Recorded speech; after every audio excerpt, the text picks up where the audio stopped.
Weather is made possible by our friends at Palmetto Citizens Federal Credit Union on 107 The Point. And here's your 4th of July weekend forecast. Cloudy tonight with a low of 74. Tomorrow, more clouds than sun and a high reaching 90.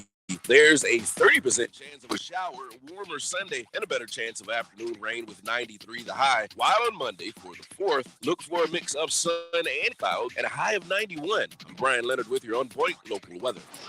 WQXL Columbia, W264DF. Grills, outdoor kitchens, fireplaces. Summer sizzle starts with Bart. This is 107 The Point. Please press button now. No, number 1. This is Sports Talk with Phil Kornblue, Chris Bergen, and Pat Daniel. Sports Talk is heard across the state on radio affiliates of the Sports Talk Media Network and is streaming live on SportsTalkSC.com, as well as Twitter, Facebook, and YouTube. The South Carolina Education Lottery lucky number to call in is 888-898-2525. That's 888-898-2525. Now, here are Phil, Chris, and Pat with tonight's edition of Sports Talk. All right, welcome in, everybody. Sports Talk Media Network. Happy 4th of July holiday to everybody here on July 1st. But I know you're heading out. I know you're already in the holiday mood. Probably started yesterday, I would say. And with a Monday holiday, you'll be gone until next week. Reminder, no Sports Talk on Monday. We'll be back on Tuesday. So we, too, are holidaying and enjoying the break with family and friends, as we hope that you'll be doing the same. But before we get to all of that, we got plenty to talk about. Busy day in recruiting today. South Carolina gets another commitment, according to Shane Beamer. He put out his welcome home Beamer alert for a commitment that came in, 12:55, 1 o'clock, early afternoon. Don't know who it is. At least nobody's claimed it as of the time I left the home office to come downtown, so I don't think anything has happened along those lines. I've kind of lost track, to be honest with you, Chris. I've lost track of what's floating around out there and what's actually been claimed by these Gamecock commitments as Beamer puts them out. But he seemed pretty excited about this one with his welcome home tweet. Meantime, others have made decisions today. A couple of USC targets going elsewhere. They've got another one set to announce tonight at 7 o'clock. Clemson missed on a target, running back Jeremiah Cobb. We'll go into all of that. Busy day in recruiting as guys were making announcements and trimming lists. A receiver that South Carolina and Clemson are both after. He has them in his final 5. So that was a good bit of news. And then you got the NBA stuff going on with the free agency and trades galore all over the place. Maybe your favorite NBA team has helped itself today. I think my team helped itself today with the moves that it made. And then, you still have the aftermath of what happened yesterday with UCLA and Southern Cal moving to the Big Ten and the Pac-12 coming out and saying it's not going anywhere and they will bring in new members to replace Southern Cal and UCLA.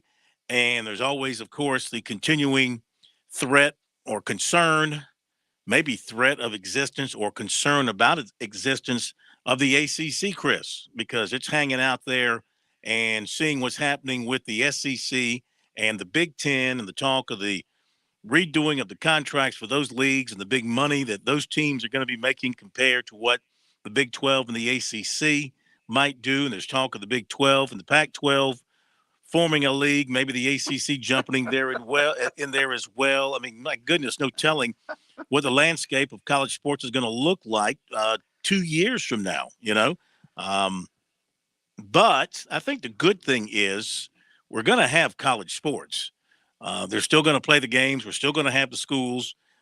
What shape and form they'll be in remains to be seen. Will we have conferences by their geographic names or conferences by Conference 1, Conference 2, how many teams will be in the playoffs, what the rules will be, et cetera, et cetera.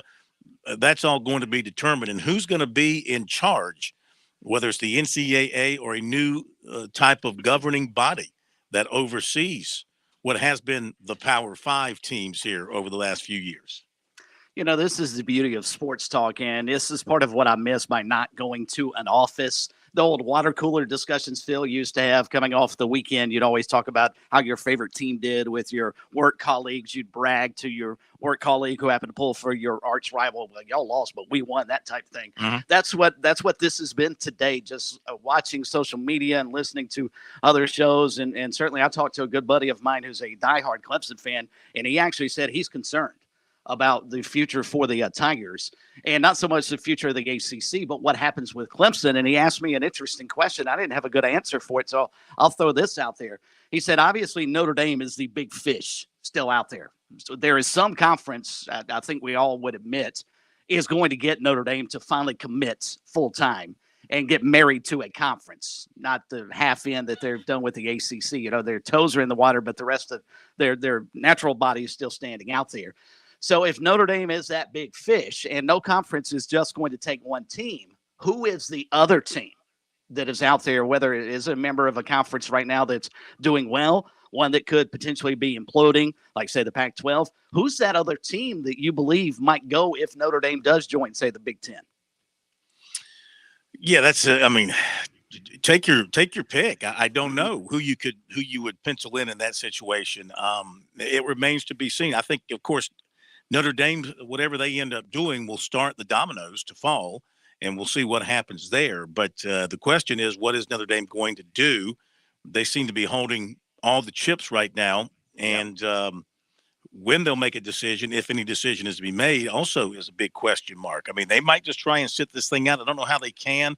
Again, if there's a new organization with new rules and new playoff stipulations and things like that, can Notre Dame manage to hang outside of the conference setting and still, be involved? We're talking about football here. Of course, they're part of the ACC for the other sports, but for their football standpoint, it remains to be seen what's going to happen there. But it seems like the college football world has sort of settled down today after the shockwaves that went through it yesterday with Southern Cal and UCLA.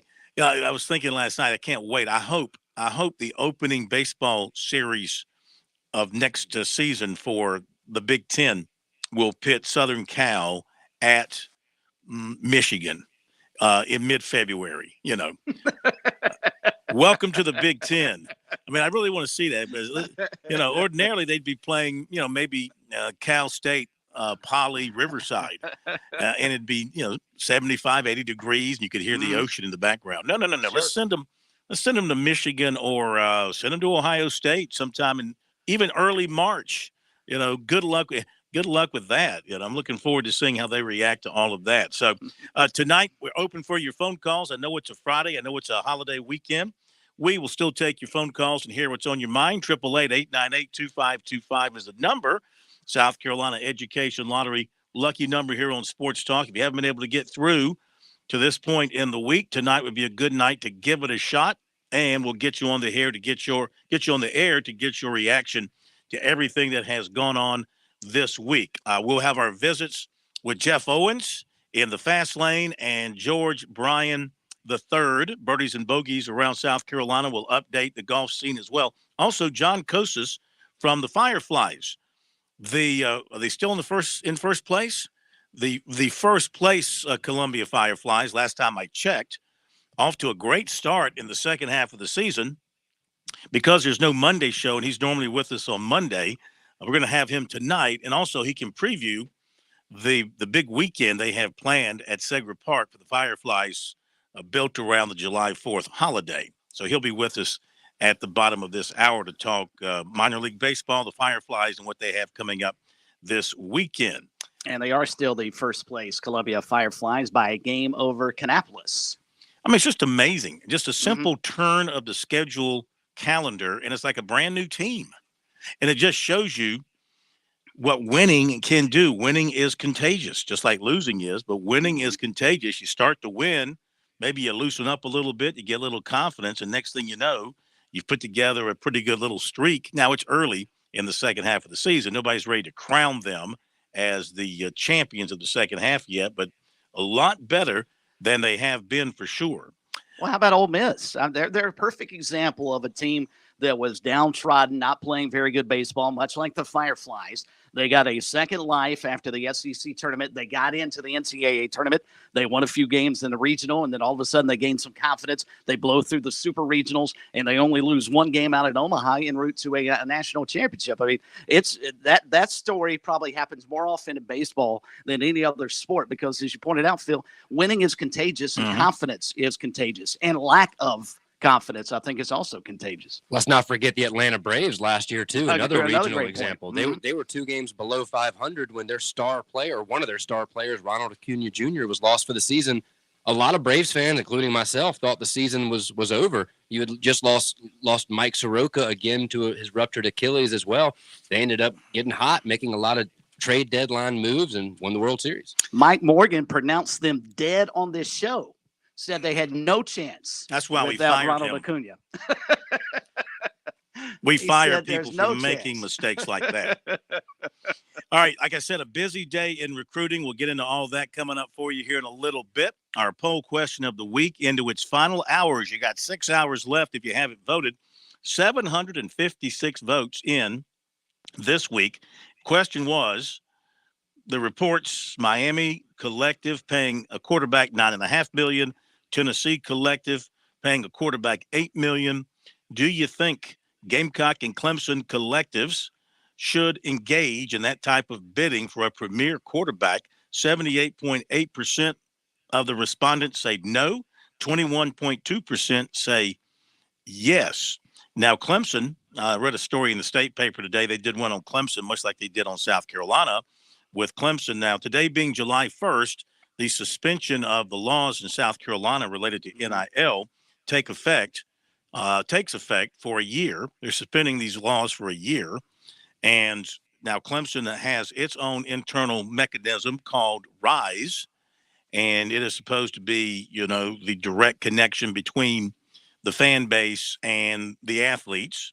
If the fan base, whoever wants to step up as a fan and reach one of the athletes, be it football, basketball, baseball, volleyball, rowing, whatever, and do some sort of a NIL related deal with them, they have a mechanism directly through Clemson to do that called RISE. There are also collectives outside of Clemson, just like there are collectives outside of South Carolina, which again, in my mind, raises the question, what is the difference?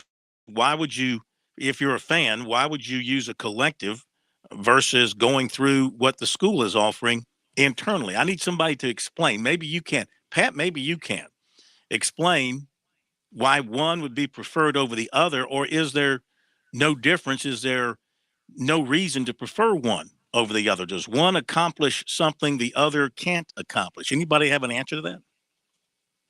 Okay, silence is deafening. Yeah, definitely do not offhand. I think a lot of us are still scratching our heads right now trying to figure out the difference. The only thing that pokes out to me as a possibility, but I could be completely wrong, is maybe people feel as though they have more control. If they donate it through the collective, they know exactly where their money's going, whereas if they just kind of blindly donate it to the school or the athletic department, maybe they're not sure if it's going to go towards X, Y, or Z. No.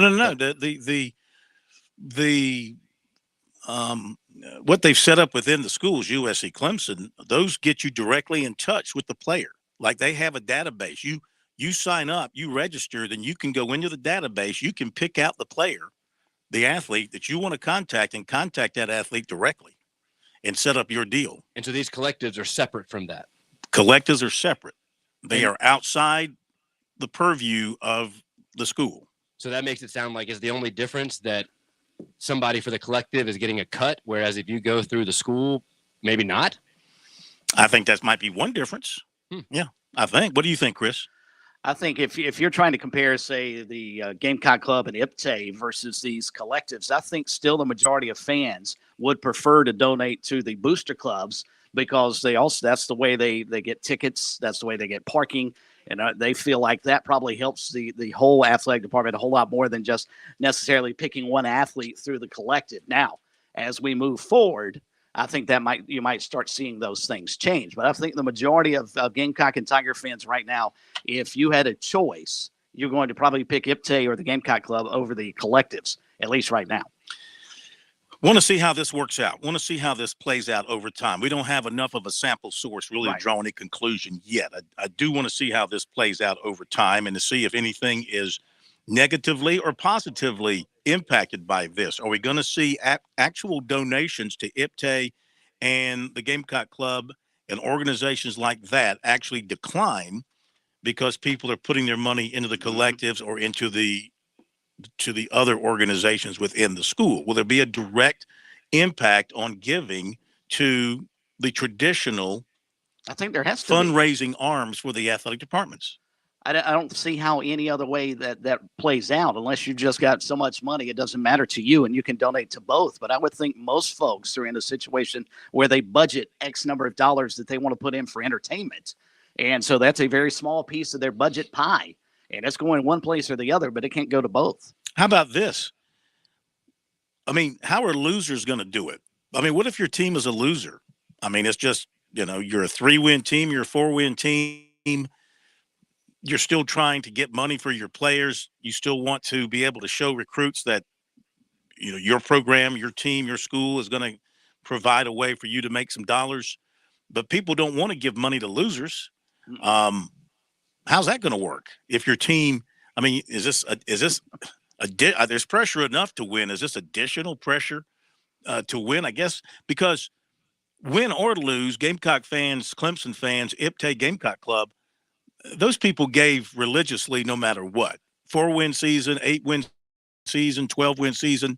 Those were two of the biggest nationally, two of the biggest fundraising arms for an athletic department in the country. They have been for decades, win or lose, because the fans have always supported their teams that way. I wonder if that will continue in this new era of the way the funds are collected. Something else to kick around. We got to hit the break, and we'll get to your phone calls. 888-898-2525 is the number. South Carolina Education Lottery lucky number. And since 2002, more than $4.2 billion in lottery proceeds have been used to fund scholarships and grants for South Carolina students. Learn more about the lottery's impact at sceducationlottery.com/education. Wins. Playing for fun is a win for education. And you can't win if you don't play. So have some fun and go out and win. Be back in a moment. We're with Major Billy Downer of DNR.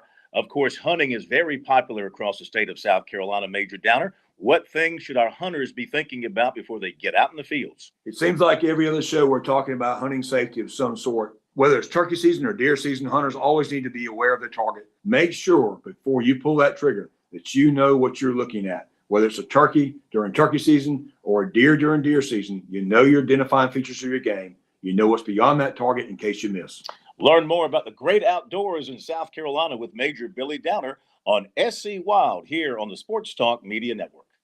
Peanuts and baseball, the perfect pair. There's nothing better than enjoying a bag of crunchy, great-tasting in-shell peanuts washed down with your favorite beverage of choice while cheering on your baseball team. This summer, grab a bag or two of delicious protein-packed Virginia Carolina's grown in-shell peanuts. America's favorite snack and America's favorite sport. A match sure to please. This message is brought to you by Virginia Carolina's peanut farmers. To learn more about peanuts, visit the website aboutpeanuts.com. That's right, aboutpeanuts.com. Enjoy a bag of peanuts today. Independence Day is coming. Is there a better way to spend 4th of July weekend than listening to good music, eating some peanuts and Cracker Jacks, enjoying an ice cold beverage, and watching baseball? Oh, did we mention we'll have two of the biggest fireworks shows in Segra Park history? Join the Fireflies for Fireworks with the Phil presented by Prisma Health July 2nd and a game against the Pelicans July 4th. Tickets are available now at firefliestickets.com. I'm not like some whoop-de-doo executive chef. I consider myself more of a baker than a chef. I like working with my hands. I like turning regular ingredients into like something spectacular. The South Carolina Education Lottery has funded over 450,000 life scholarships in our state, giving countless students a chance to answer their calling, just like Aaron. Your passion is our purpose. Yeah, you know what it is. Black and yellow, black and yellow, black and yellow, black and yellow. Yeah, you know what it is. Black and yellow, black and yellow, black and yellow, black and yellow. Yeah, you know what it is. Everything I do, I do it big. Yeah, screaming last night, but I pulled on the. We're back on Sports Talk. Sports Talk Media Network, 888-898-2525. Clemson quarterback commitments. Christopher Vizina named one of the Elite 11 from the quarterback competition. They actually named 12 on the final list, and he's on there. So I guess an Elite 11 with 12 people. It's like the Big Ten, right? I mean, I counted How many it. schools do you have? I counted it 10 times. And it was 12 every time I counted it. But he's on there. And so he's on there with the likes of who else stands out to me here?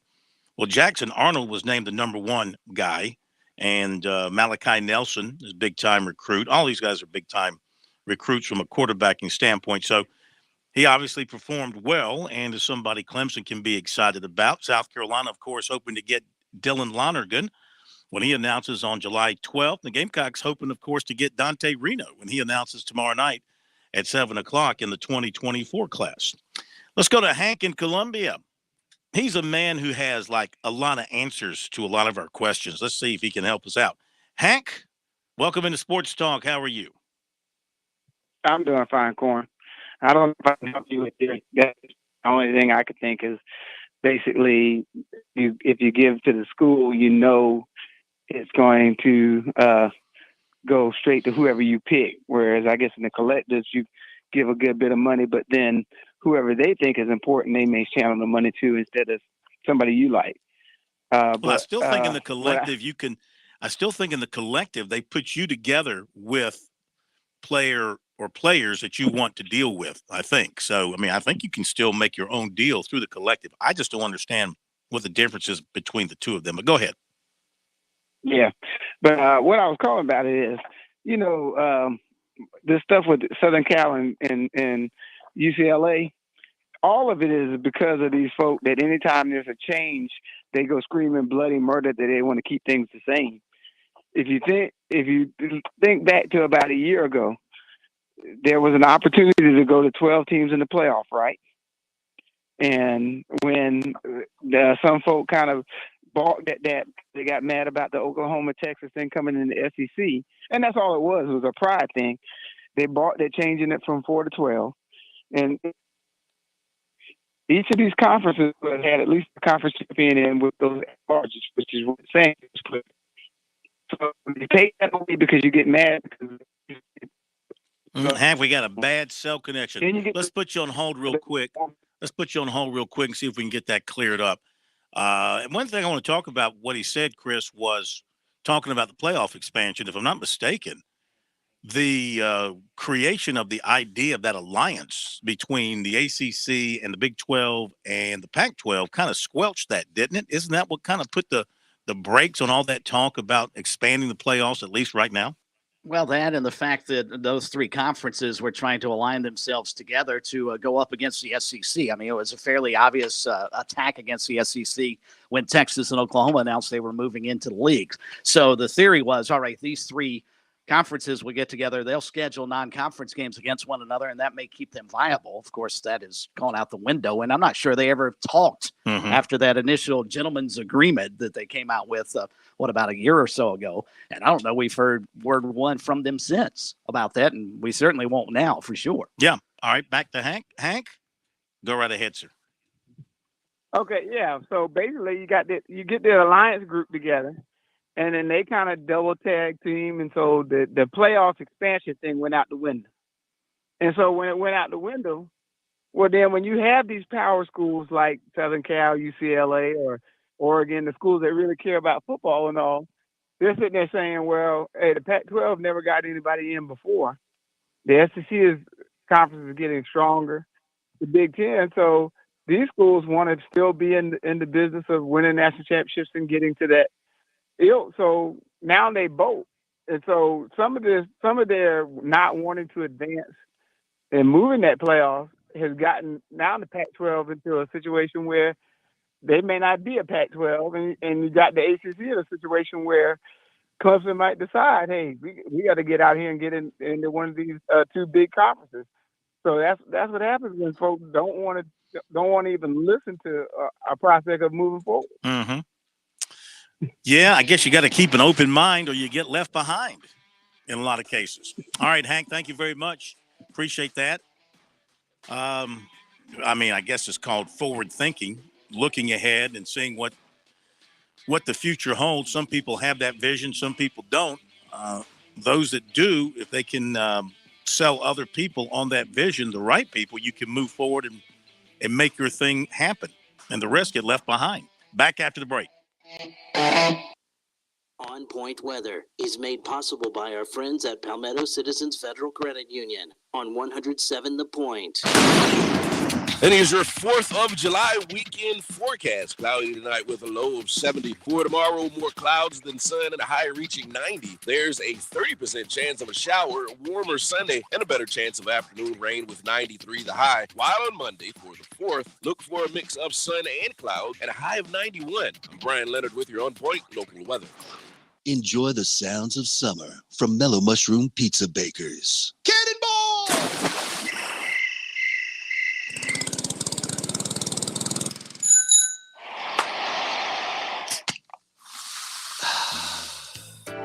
Enjoy the taste of summer, too, with amazing hand-tossed pies, cool, crisp salads, and over 100 beers from around the world. Mellow Mushroom, in the Vista and on Sunset in Lexington. You know what? I get asked every now and then, Kev, when you say my guy, do you really have a my guy at Palmetto Exterminators? Well, I really do. Ron Byers is my guy. Do you realize I've been a customer of Palmetto Exterminators for 20 years this summer? That's over the course of 3 homes, longer than my kids have been around. I'm loyal to Palmetto Exterminators for several reasons. First, they do a phenomenal job with pest control for a very fair price. It's just not a concern around my home. They take care of everything from regular visits to termite inspection, mosquito care. This is a company that's been around for more than 60 years serving the Midlands. When they come around, they're clean, they're courteous, and they're on time. Look, it's not just me. When it comes to things like those pesky mosquitoes, Palmetto Exterminators voted best of Columbia in Columbia Metropolitan for their mosquito control. I could have told you that before anyone even voted. What else can you possibly need from your pest control company? If you're looking for someone to help you, look no further than my guy, Ron Byers, Palmetto Exterminators. Online, it's palmettoexterminators.net or call them 254-5833, 254-5833. I'm already a big fan of Medicare Blueprint. Tim and his team saved me several $1,000s. They took a look at my health insurance. They helped me get the best possible plan. But not long ago, I reached out when we had a crisis. The big bad insurance company out of nowhere just canceled Mom's medicine for her multiple sclerosis. No warning, 30 years, same med, and just like that, gone. Here's the good news. Medicare Blueprint doesn't work for the insurance companies. They work for you. They're local. Imagine me trying to get this fixed, calling some national toll-free number. Outsourced operators never talk to the same person twice. Medicare Blueprint went to work, helped me get Mom's meds back, and how's this? Even less expensively than we were paying before. Incredible customer service and local. What a great formula. Oh, and it cost me nothing for their services. Nothing. Whether you're on Medicare or not, my mom is, I'm not. Medicare Blueprint help both of us. Online, it's MedicareBlueprint.com or call them 708-7398. That's 708-7398. Hey, I'm State Representative Chris Wooten. And I'm State Representative Micah Cassidy. Join us on Wednesday mornings at 9 a.m. on The Rep. We'll talk about everything that's happening at the State House and give you an insider's perspective. All from the General Assembly. So join us at 9 a.m. on The Point, 100.7 FM or 1470 a.m. Every Friday morning at 9 a.m. on The Point, join me, Chad Jordan, and my co-host Larry Jordan for the Palmetto Real Estate Pros. We'll help you out whether you're looking to buy, sell, or just learn all things real estate every Friday right here at 100.7 The Point. Everyone knows that here at The Point, we are all about supporting local businesses. We are all about local, local, local. You cannot get more local than my friend Greg McCoy and his business, Simplified Mortgage Solutions. Fran Halloran here. If you're buying a home or you're looking to refinance your current home, you owe it to yourself to call Greg. He is the real deal. You can expect Greg to treat you like you are his only client. You can expect Greg to scour the market to find you the best rate available. You can expect Greg to charge you a fair price for his work and his service. Why would you deal with some national company headquartered in who knows where when you can do business with Greg? Need further persuasion? Okay. I didn't even mention the good Greg does in our community by supporting local charities like Blue Star Mothers and Camp Chemo. Come on. You need to call Greg. Online at simplifiedmortgagesc.com, or you can call Greg at 803-722-6044. That's 722-6044. Summer's here and it's time to add to your family. It's time to bring home a dog or cat from Columbia Animal Services. For a fee of only $35, get a new family friend and save an animal at the same time. The fee includes spay and neutering, vaccinations, and an exam from the staff's vet. You can adopt, foster, or just make a donation. Call 776-PETS. That's 776-7387. Or find Columbia Animal Services on social media. Look online at petfinder.com to see them. Now is the time. Adopt, foster, donate. Columbia Animal Services.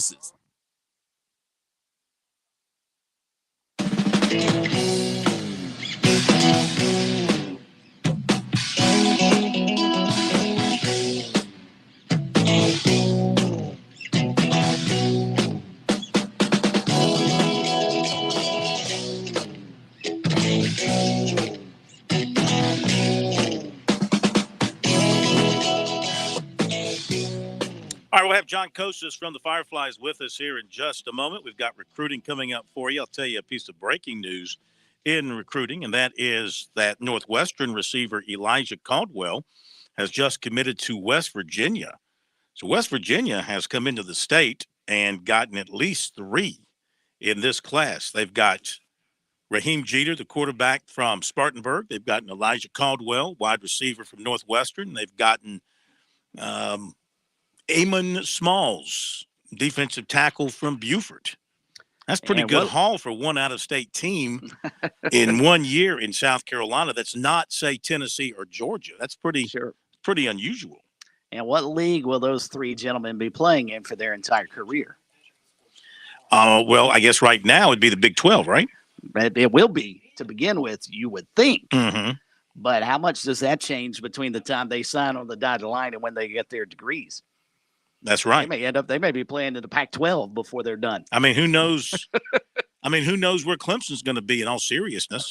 No, you're right. In the next 2 or 3 years, when they, when you're Dabo Swinney and staff and you're recruiting players, what do you tell them? Yeah, we're in the ACC, but we could be moving into the SEC. We could be moving into the Big Ten. I mean, there are no geographic barriers anymore, by name. Just because you're in the Deep South doesn't mean you can't be in the Big Ten. You know what's interesting, Phil, when all of this dust settles at the Power 5 level, the conference that may be in the best shape moving forward is going to be the Sun Belt. Why is that? Because of what they've added. They're going to be able to reach. If they could pull a Florida school, they're going to have 10 states represented in that league. They've kicked out all the non-football playing schools in Arkansas Little Rock and also in UT Arlington. Once the dust settles at the Power 5 level, whatever that's going to be, I think from a group of 5 level, the Sun Belt's going to be in really, really good shape with the additions they've made in the last 5-6 years with Appalachian and Coastal coming in, and now you get Marshall being added in on the football side to go along with Georgia State and Georgia Southern. I mean, that's going to be a very, very, very good league at that level. That level being Division I. Yeah. Yeah. But what happens now with schools like that, if you get a creation of a big power football league of 64, 65, or they might even cut some teams from the Power 5. The Power 5 right now would be about 65 teams, I believe. Which are roughly 12 to 14 teams in every league. So yeah. So, look, you could cut some. Who do you want to cut? You want to cut your Vanderbilts? You want to cut your Northwesterns? You can't say Wake Forest because Wake Forest played for the ACC championship last year. And you cut Vanderbilt just because their football program is competitive? Yeah, we're talking football. Baseball's been really, really good. We're talking football here, primarily because that's going to determine everything. No doubt. How many teams do you want to have in it?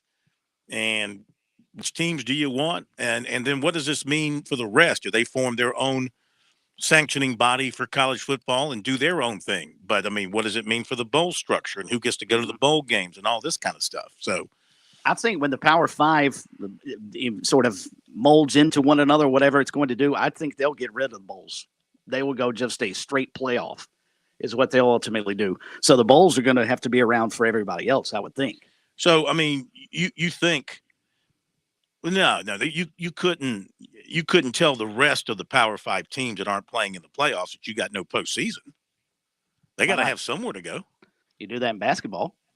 Well, you sort of do it in basketball. You do it in baseball. Well, no, not really, because every team has a chance to make the playoffs if you can win your tournament.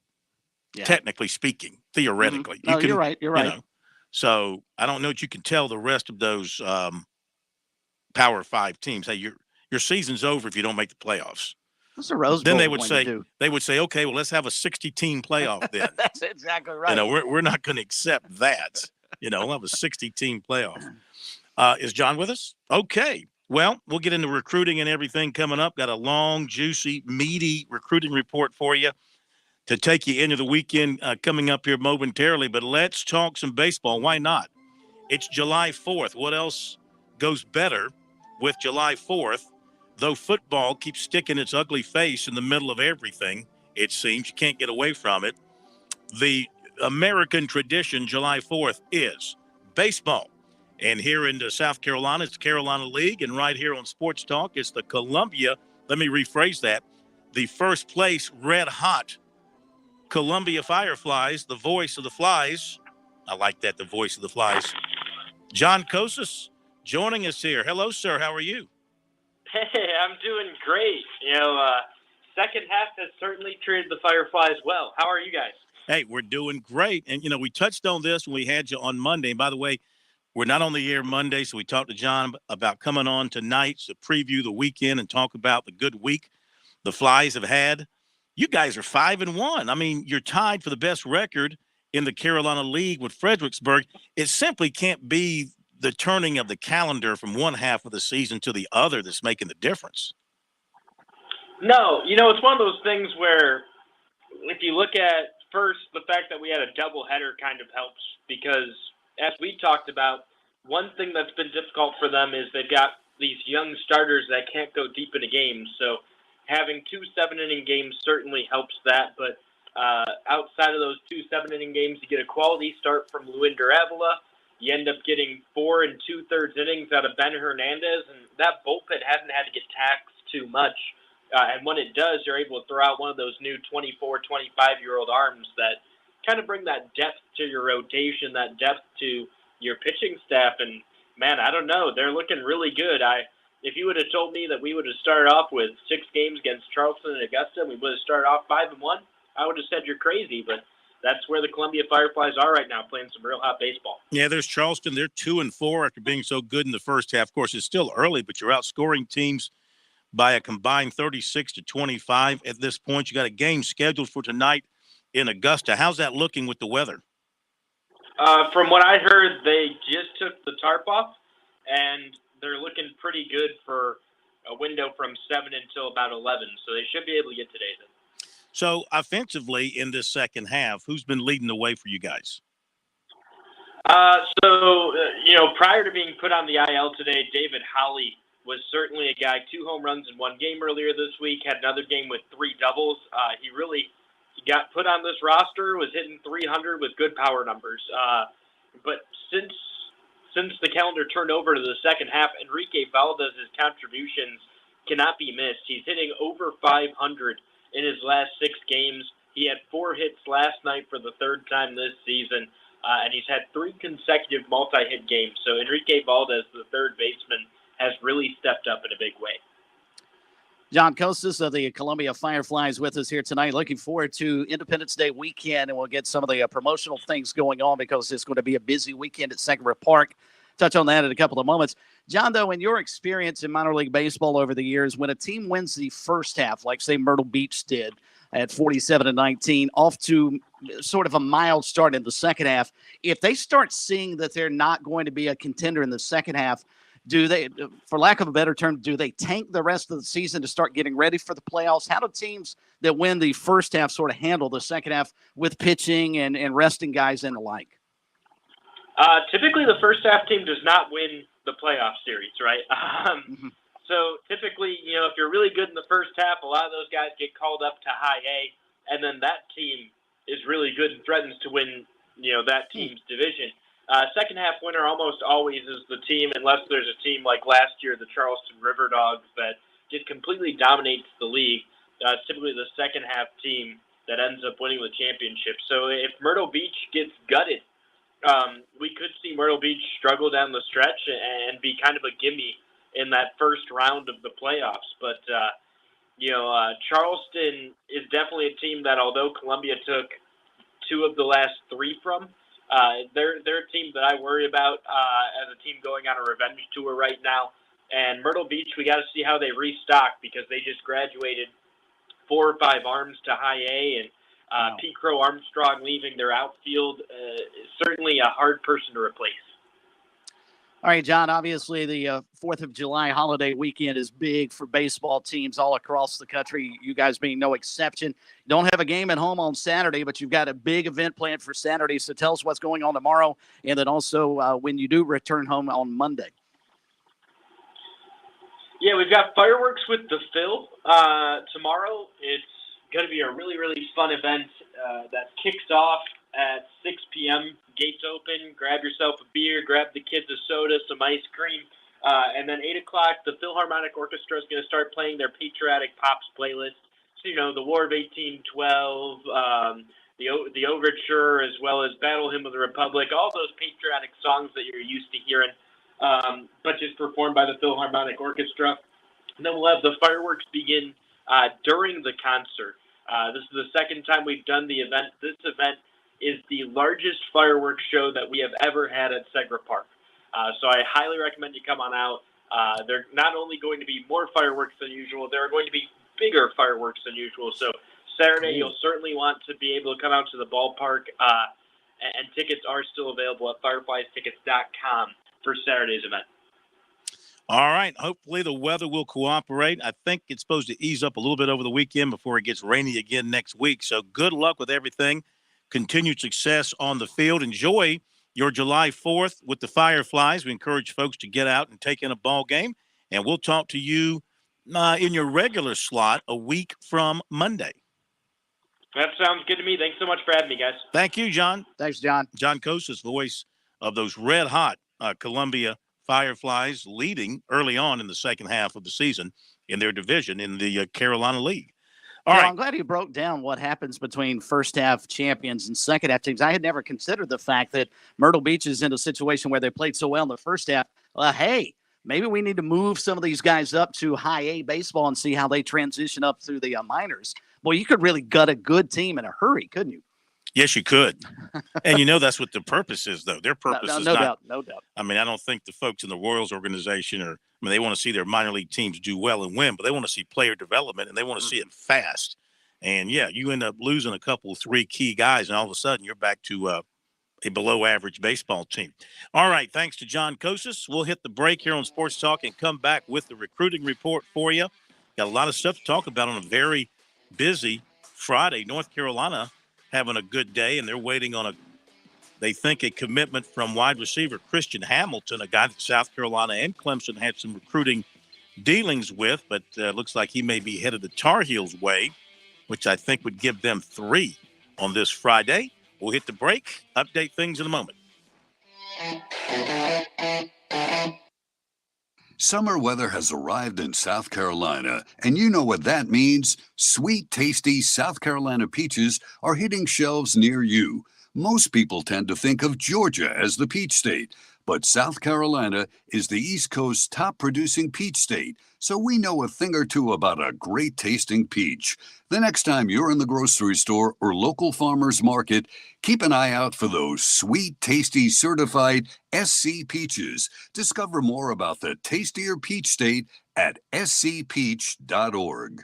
Parents ask, what's the best way to save for college? I'm State Treasurer Curtis Loftus, and my answer is always open a Future Scholar 529 college savings account. It's easy. You can get started online with any amount. It's flexible to adapt to your child's college dreams. And you can deduct 100% of your contributions from the South Carolina state tax return. So what are you waiting for? Go to futurescholar.com and see why it's the smart, easy way to save for college. futurescholar.com. Show your team pride wherever you go with Founders Federal Credit Union's collegiate debit cards. Get your University of South Carolina and Clemson University debit cards at any Founders office or by calling 1-800-845-1614. Plus, our debit cards are digital wallet ready, so you can pay however you please. Not a member? Visit relaxjoinfounders.com or one of our 37 convenient locations to see if you qualify for membership. Terms and conditions apply. Founders Federal Credit Union is federally insured by NCUA.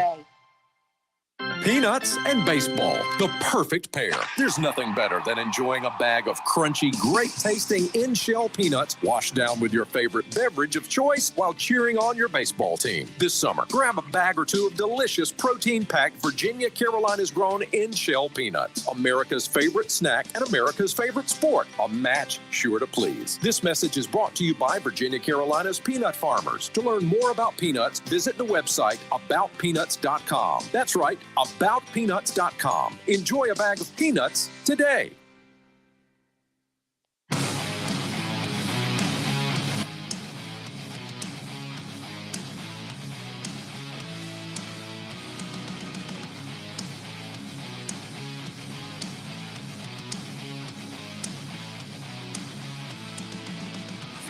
In the cortex, like a ghost in the ship. And indeed, Christian Hamilton just committed to North Carolina, one-time USC and Clemson target. Recruiting coming up for you here on Sports Talk in just a moment.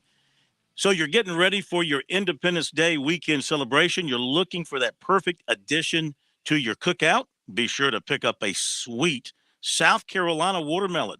They started to hit the grocery stores last week, and they aren't slowing down anytime soon. Of course, they're a great way to stay hydrated this weekend as well. So when you're searching for that perfect melon, now listen, right? We've never done this before. We've never given you shopping advice for a melon. Make sure you look for one that feels heavy for its size, has a smooth yellow field spot. I know exactly what those are because now me too. I know what they're talking about. And a dull matte look to make sure you're getting the ripest in the bin. And once again, for your best watermelons this weekend, a South Carolina grown watermelon, make sure you get one that's heavy for its size, has a smooth yellow field spot, and a dull matte look to make sure you're getting the ripest one in the bin. Enjoy a South Carolina watermelon. We do have the best watermelon. We have the best peaches as well. I made some peach ice cream, homemade peach ice cream over the last weekend with some South Carolina peaches. Terrific. Yeah, Georgia can claim they're the peach state all they want. Sure. We got better peaches. I think so. Absolutely. All right, there you go with that piece of information. Now on to recruiting.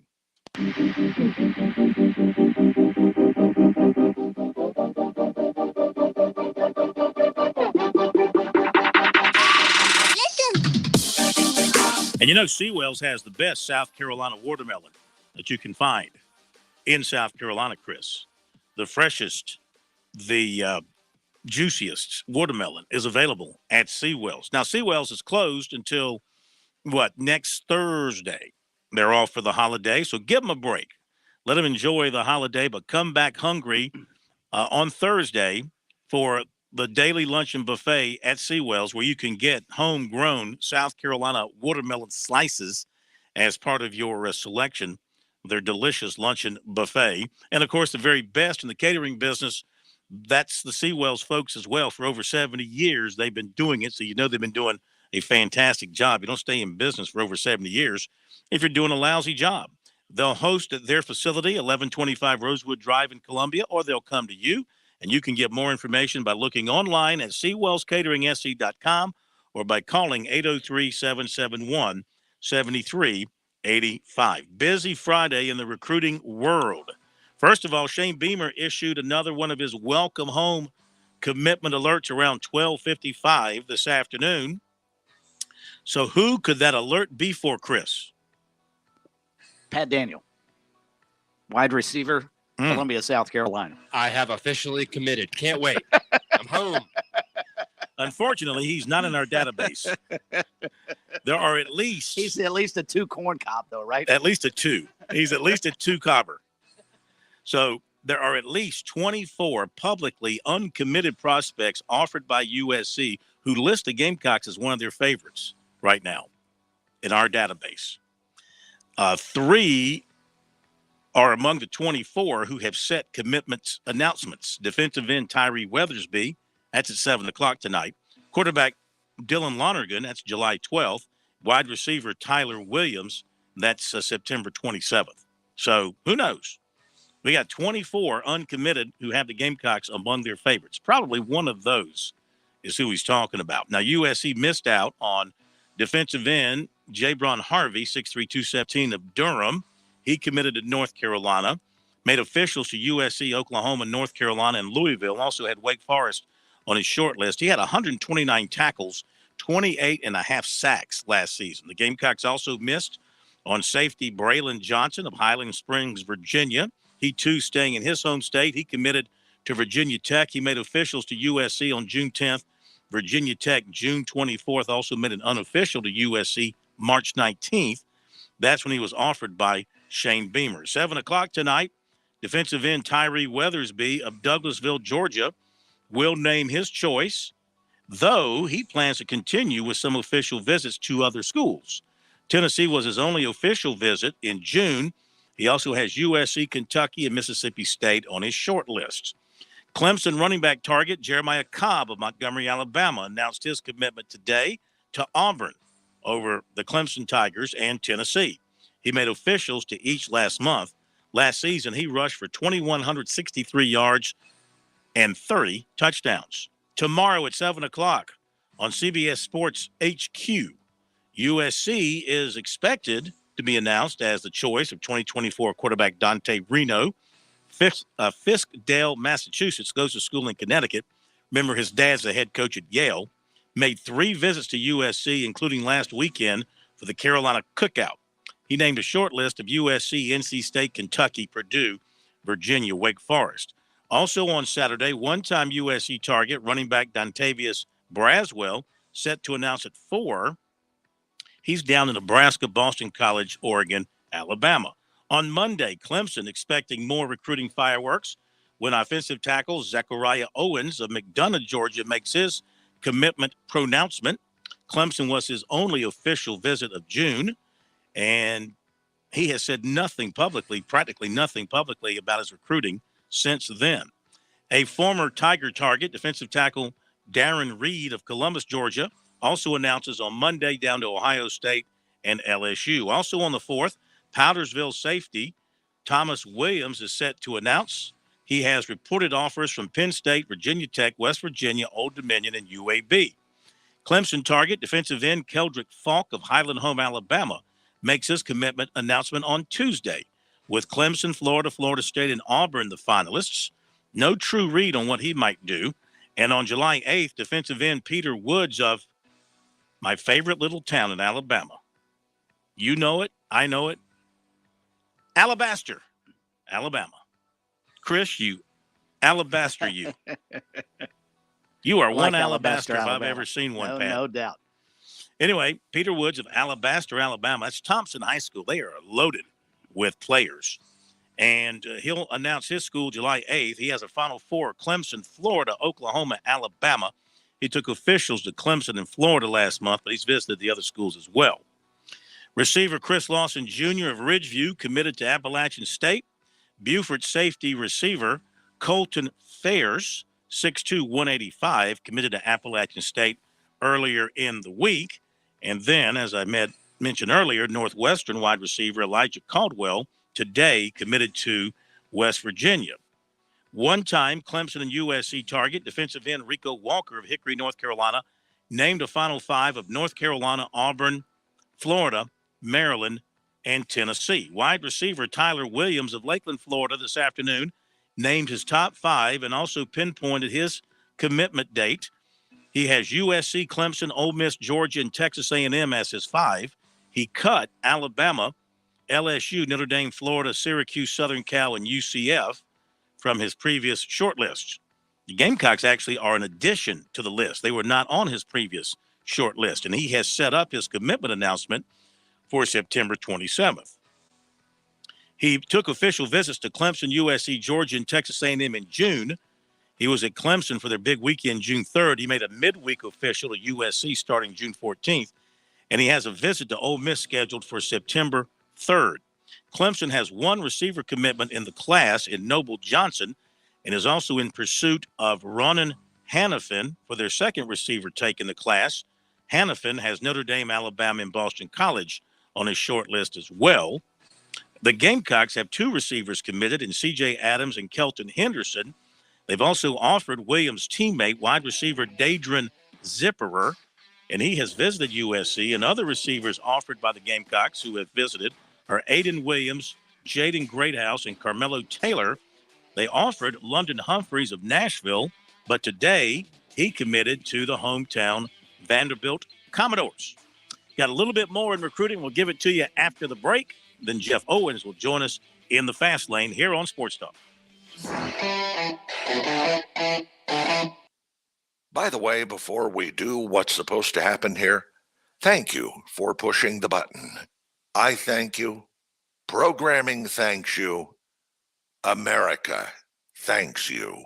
WQXL Columbia, W264DF. Grills, outdoor kitchens, fireplaces. Summer sizzle starts with Bart. This is 107 The Point.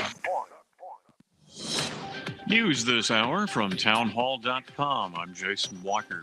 One observer says former Israeli Prime Minister Benjamin Netanyahu may be getting his job back when voters head to the polls next November.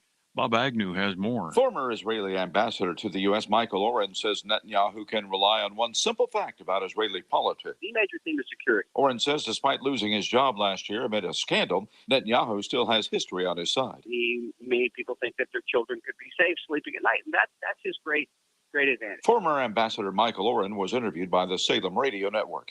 Bob Agnew reported. Vermont Senator Patrick Leahy has undergone surgery after falling at his home and breaking his hip. Veteran Democrat lawmaker said to be doing just fine. In northeast India, heavy rain, mudslides, at least 14 people have been killed. Dozens more, though, said to be still missing. Also at townhall.com, American basketball star Brittany Griner appearing in a Moscow court for trial 4.5 months after she was arrested on a cannabis possession charge while traveling to play for a Russian team. Charles De La Desma has more. Griner being led to the hearing in handcuffs, with photographers on hand to grab shots. At a closed-door preliminary hearing on Monday in a Moscow suburb, Griner's detention was extended for another 6 months to December 20. The Phoenix Mercury Center and two-time U.S. Olympic gold medalist was arrested in February at a Moscow airport. Police say she was carrying vape canisters with cannabis oil. Griner could face up to 10 years in prison if convicted of large-scale transportation of drugs. I'm Charles De La Desma. More on these stories at townhall.com. Relief Factor, pain relief that's natural, pain relief that works, and pain relief that attacks the source of the pain. That's the experience of tens of thousands of Americans who are taking Relief Factor right now. See their incredible video endorsements at relieffactor.com and then order your 3-week quick starter pack for just $19.95. That's less than $1 a day. Find out if it can work for you like it works for me by ordering your 3-week quick starter pack today. Relieffactor.com, relieffactor.com. Be the next success story.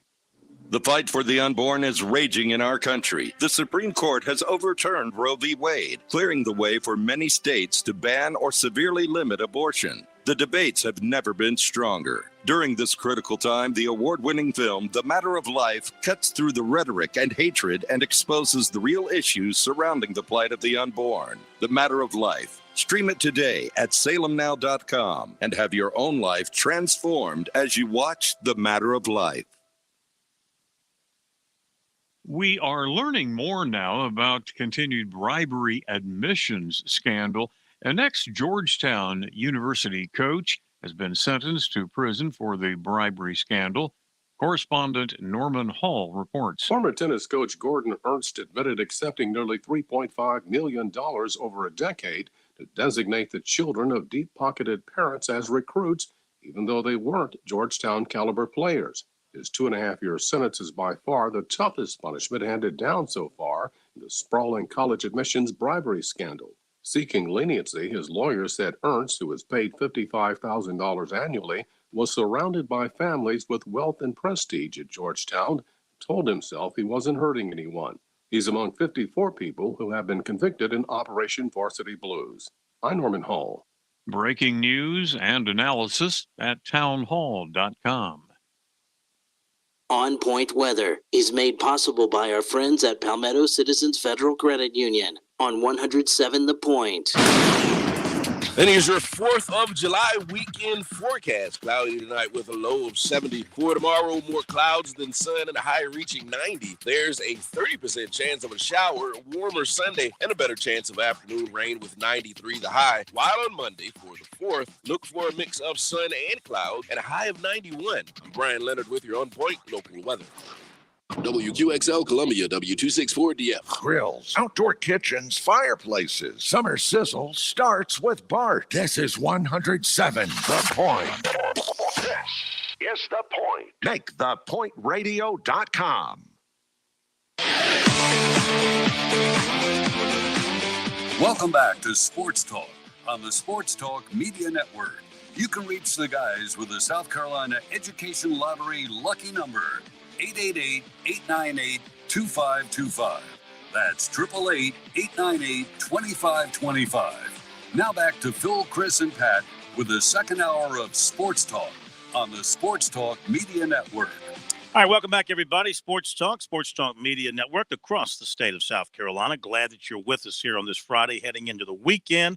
A reminder, no show on Monday, back at it on Tuesday. And from there, boy, what a busy July we're going to have with SEC, ACC Media Days. And we're going to have the Coaches for Charity event this year at Furman University coming up in July. We'll have the Shane Beamer golf outing and post-golf outing press conference. We'll have something with Dabo Sweeney prior to ACC Media Days. It's going to be busy. In July, we'll be all over it for you here on Sports Talk. Let me wrap up the recruiting report for tonight, and then we'll visit with Jeff Owens and talk some NASCAR this weekend as we go back to the road course. Tyree Weathersby, USC target, the defensive end out of Douglasville, Georgia, just announced for Tennessee. So the Gamecocks went 0 for 3 on announcements today by targets, but they did pick up a commitment from somebody. And you'll have to just pay close attention to outlets to see who that person is and when that person announces. All right, on to the rest of the recruiting report for tonight. And just to finish things off, I want to pick up where I left off, and that would be right about here.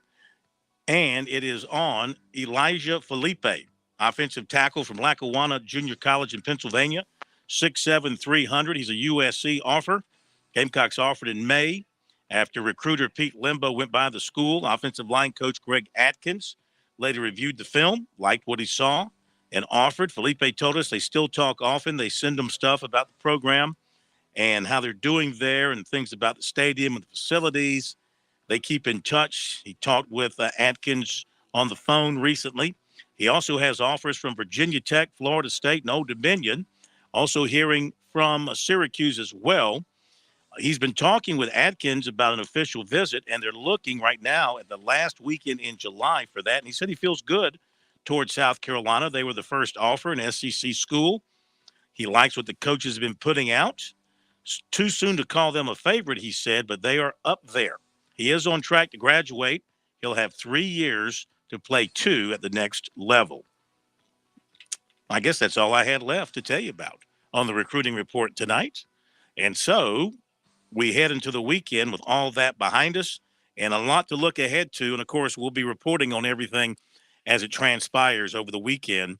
In particular, you've got the Reno kid tomorrow, and then you've got those Clemson targets next week preparing to announce. So we'll see how things work out, and we'll see if anybody jumps up with an announcement related to the Beamer alert today. But the recruiting continues, and Clemson's putting together a very strong class once again. And I think South Carolina, as I mentioned, they've got 24 others that they have offered who have the Gamecocks among their favorites. Now, the three who went elsewhere today, of course, had them among their favorites as well. Doesn't automatically mean you're going to get them, but the chances are getting a pretty good majority of those and ones that you want would be in, I'd say South Carolina's in pretty good shape to have a pretty good finish to putting this class together with the people that they're involved with. We need to teach these recruits about not announcing stuff on a holiday weekend. They've not learned that you only send out bad news on a Friday afternoon going into a holiday, not great news. Save this stuff. Relish it. Save the spotlight for yourself, not get it ruined, so to speak, by a holiday weekend. They, now that the recruiting has moved into the summer, because I can remember, when it used to be the strong months were in the fall and in the winter. I mean, you would do it around something at your school, maybe around a big game, maybe around homecoming, something like that. You do it with your teammates. But now everything's been rushed into the summer months with the official visits and the decisions to make them early, make the decisions early because schools are filling up. You don't want to miss that opportunity to get to the school of your choice in case they happen to run out of scholarships at your position. So, and July 4th seems like a good time. I'll tell you why it's happening, because you take all those official visits now, they're cramming those official visits into June. And then we have a dead period. And so it gives the players some time to sit at home, be with the family, sort through everything, relax, make their decision. And, around the July, I know what you're saying, July 4th weekend is a time where you don't want to put out a lot of big news, but it's also a convenient time for them to get people together and put it out. So doesn't bother me. I've kind of gotten used to having it here in the summer. At first, I kind of bucked that trend of having all this recruiting in the summer, but what it does do is kind of clear the table going into August so you can focus on actually playing football and practicing and getting ready for the season, which I kind of like. All right, and we'll continue to stay on top of the recruiting stuff, of course, over the weekend. So follow along on our website, SportsTalkSC.com, and on Twitter at SportsTalkSC. Love it when it's far wide. Love it when it's fast. Love it when the leaders talk. The pack is moving past. Love it when they're making lots and lots of noise. Can't wait to hear these doubles say, let's go racing, boys. Let's go racing, boys. Love it when they're drafting. Love it when they slide. Love it when the back's straight, the throttle's open wide. Love it when they're making lots and lots of noise. Can't wait to hear these doubles say, look at it, look at it, look at it, look at it, look at it, look at it. Let's go racing, boys. Boys, come on, let's go racing, boys. Road America, racing, boys. All right, back to the road course we go at Road America. Welcome in Jeff Owens in the fast lane here on Sports Talk. And before we talk about what's ahead, great to have you with us. And Nashville last weekend, a lot of weather, a lot of delays, but they were able to get it in and have a pretty good finish at the end there. What'd you think of what went down in Nashville? Yeah, I thought it was a good race. I mean, like you said, it was disrupted a little bit by weather, and I think that affected the racing a little bit, but it was still a good race, and Chase Elliott just played his cards perfectly. He was good the whole race, pretty much. Had to overcome some obstacles, but there at the end, a key decision by a lot of guys as to where to pit, when to pit or not to pit. And Chase stayed out, took the lead, and ran away with it there at the end. So a great win for him. We'll see if he can take that momentum and carry it over to this weekend to a road course where he should be the favorite. So big weekend for him. I thought a good race in Nashville, good event, and now we move on to another road course. Yeah, I mean, they certainly look at him as the guy now when you go to the road courses, and he won there last year. And, people early in the year were saying, even though he was leading the points, it was like, when's he going to win a race? When's he going to win a race? Then he breaks through, he wins the race. Now, I mean, he seems to have reestablished himself right now as the guy to beat for the championship at this stage of the season. Yeah, I think so. He's got a couple of wins now. He's probably going to pick up a few more. I think he's definitely in the driver's seat, and he's got the team behind him in Hendrick. He won it 2 years ago, and it's interesting because he wins the championship 2 years ago. Last year he had an okay season, not a great season, and his teammate Kyle Larson just dominates. And now this year, Larson is struggling a little bit. He's only won one race, and now Chase is back on top. So kind of funny how all that works out. It just shows you how strong Hendrick Motorsports is. Any of those four guys can get hot and, put points on the board and win races. So I think he'll be there, and he should have a great shot this weekend. He won this race last year. He was really good at Sonoma a few weeks ago. Had some troubles on pit road, got ran into, and didn't work out for him. But I expect him to once again be the guy to beat this weekend. So anything coming out of Nashville carrying over to the road course, had to hear that we got to keep an eye on any feuds, anything related to NASCAR issues that we have suspensions or anything like that that'll come into play here this weekend? Yeah, the only big thing, Chris Buescher got popped pretty good. He lost a wheel, as we've seen happen a bunch this year. He had a wheel come off during the race, so that's an automatic 4-race suspension for your crew chief and a couple of crew guys. So he'll lose them for the next 4 races. Denny Hamlin on the other side his crew chief has been sitting out for the last 4 races.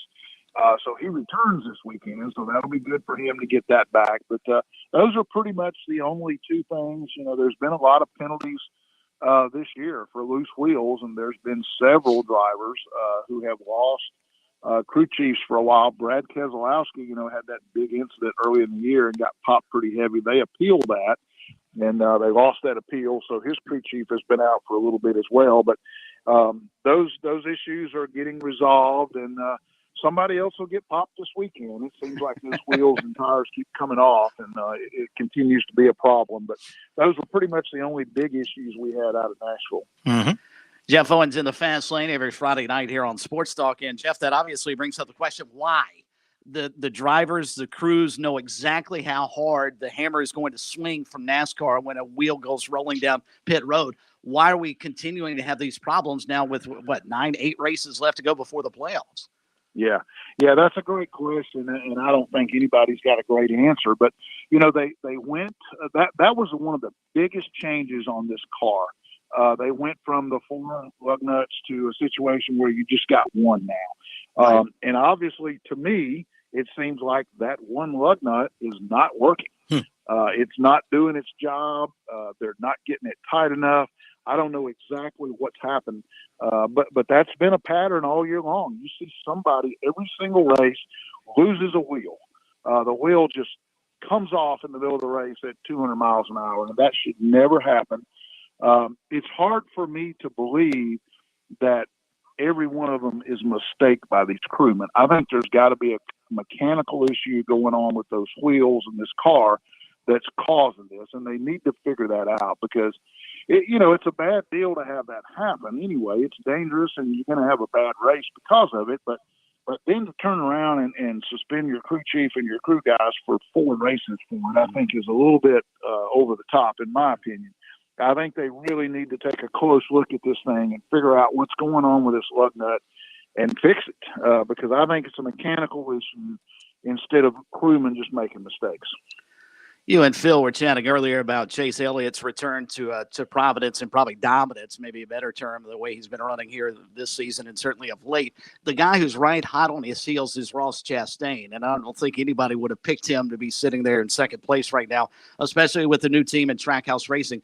Jeff, as you start looking forward to the playoffs, and both of those guys are going to obviously be in, is Ross Chastain and Trackhouse Racing, are they a legitimate contender in your mind for a championship? Absolutely. I would have never believed that, and I would never have expected that.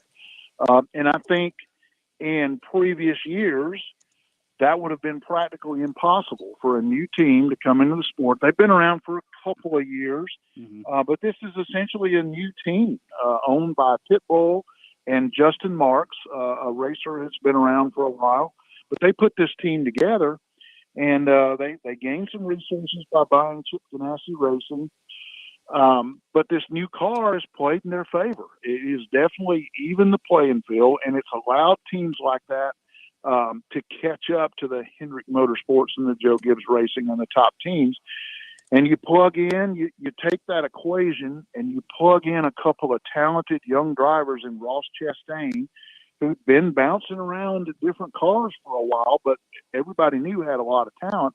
And then Daniel Suarez, the Mexican driver who came through NASCAR's diversity program, also got a lot of talent, and we saw him win a race at Sonoma a few weeks ago. But Chastain has been up there every single week, knocking on the door, challenging these guys. He's stirred things up. He's angered some drivers. He's had issues with apologies and all that. But the guy's extremely aggressive. He's very talented, and he obviously has a competitive team behind him. So I don't think there's any question that he's not. He's already in the playoffs. He's got 2 wins. I think he's going to win again. He could win this weekend. But I definitely think he is a serious contender. And that is a great story for NASCAR because that's exactly why they went to this new car. And that's the best example out there right now that it's working. Somewhat appropriate, earlier in the program, we brought up a commercial about South Carolina watermelons and to talk about Ross Chastain and his family's background. Growing watermelons, I think, is great. One other thought from me, Jeff. Have you heard anything with regards to Kyle Busch? Obviously, he's going to be in the playoffs too, so he's got certain things on his mind. But aside from just on the track, he's still got to wonder if he's going to have a ride next year. I can't imagine he's not going to, but have you heard much about any renegotiations with Joe Gibbs, or is he possibly going somewhere else? Yeah, it's all dependent on sponsorship right now. You know, M&M's is leaving. They're working hard to try to find a new sponsor. We keep hearing that they got some deals in the works, but nothing is official yet. Toyota is heavily involved. They've been pretty adamant about there's no way they want to lose Kyle Busch. I got to think that even if they find minimal sponsorship, they'll probably continue to try to field a car for him because he is a generational talent that you just don't want to lose. So I think it's going to work out. They just got some things they got to still work through. So what do we need to know about Road America again that separates it from the other road courses? Well, it's about a 3-mile course, around 3 miles. It's relatively flat. It's kind of like running on a country road. It's, you know, unlike it's very different from Sonoma. Sonoma's got a lot of hills, a lot of tight turns. Road America is a little bit faster. It's much flatter. It probably compares most favorably, I would think, to the road course in Austin, Circuit of Americas, kind of like that. But it's longer, and that makes the race a little bit different. But it's your standard road course. It's just, you know, doesn't have quite the hills and the turns that sharp turns that Sonoma and Watkins Glen has. So it's a little bit different challenge, but still a road course. You just got to make those right-hand turns just like the left ones, and you know that's going to favor some guys, and others are going to be a little bit lost. Sure. And now NBC has the package picking it up last weekend, and they're putting this on the USA Network. There is, of course, no more NBC Sports Network. In fact, NBC is going to be shutting down its Olympic channel here, I saw, in the next few weeks. So, I mean, is this going to be an issue for NASCAR fans? I guess everybody can find the USA Network somewhere, can't they? Yeah, I think it's a little bit less of an issue than it would have been, you know, a few years ago, because like you said, I think most people are familiar with the USA Network, but it'll be the very first race on that network. So that's kind of a big deal. And you'll have some fans that won't be able to find it and complain. Some of that that's exactly. They always do. Where's the race, Margaret? Where's the race?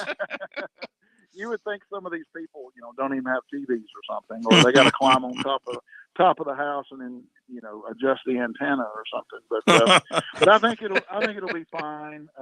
I think they'll ultimately be able to find it, and it'll all be fine. And it's the same crew, you know, and everything. So I don't think it'll be a big deal, and it'll be interesting to see it on a different network. And that's what we're going to have for the rest of the season.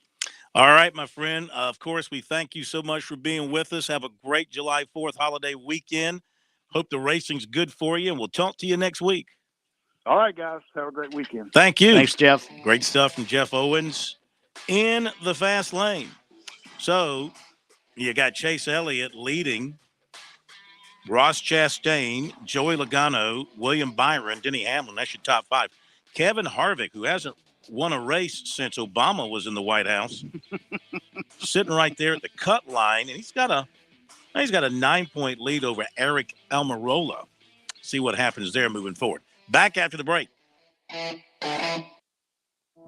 We understand how important it is to have transportation you can rely on. So no matter what the road ahead brings, we'll be there, offering you and your family the support that's made Farm Bureau Insurance a trusted name for nearly 70 years. You deserve more. You deserve a promise. Learn more at scfbins.com. In Irmo, call me, Alex Satterfield, at 803-749-9171. Life. It has its ups and downs. Sometimes it's little things like hitting every red light or dropping your cell phone. Maybe it's the bills, rent, or pressure at work. But when it comes to the South Carolina Education Lottery, you should never feel like playing will solve everything. The lottery is a game. It's played for fun. So set a dollar amount. Expect not to win and make sure responsibilities, family, friends, and work come first. Visit playresponsiblysc.com. Independence Day is coming. Is there a better way to spend 4th of July weekend than listening to good music, eating some peanuts and Cracker Jacks, enjoying an ice cold beverage, and watching baseball? Oh, did we mention we'll have 2 of the biggest fireworks shows in Segra Park history? Join the Fireflies for Fireworks with the Phil presented by Prisma Health July 2nd and a game against the Pelicans July 4th. Tickets are available now at firefliestickets.com. Summer weather has arrived in South Carolina, and you know what that means. Sweet, tasty South Carolina peaches are hitting shelves near you. Most people tend to think of Georgia as the peach state, but South Carolina is the East Coast's top producing peach state, so we know a thing or two about a great tasting peach. The next time you're in the grocery store or local farmer's market, keep an eye out for those sweet, tasty, certified SC peaches. Discover more about the tastier peach state at scpeach.org. I'm attorney Jim Corbett. I love sports, and I've helped people for over 30 years. Contact me at jim@jimcorbettattorney.com when the insurance company won't pay your claim or you have complicated issues. Some other business causes your business to lose money, jim@jimcorbettattorney.com. When you lose a relative and find out you got cut out of a will or don't get what was promised. When you have serious injury, like from a wreck or mishap or on the job, jim@jimcorbettattorney.com.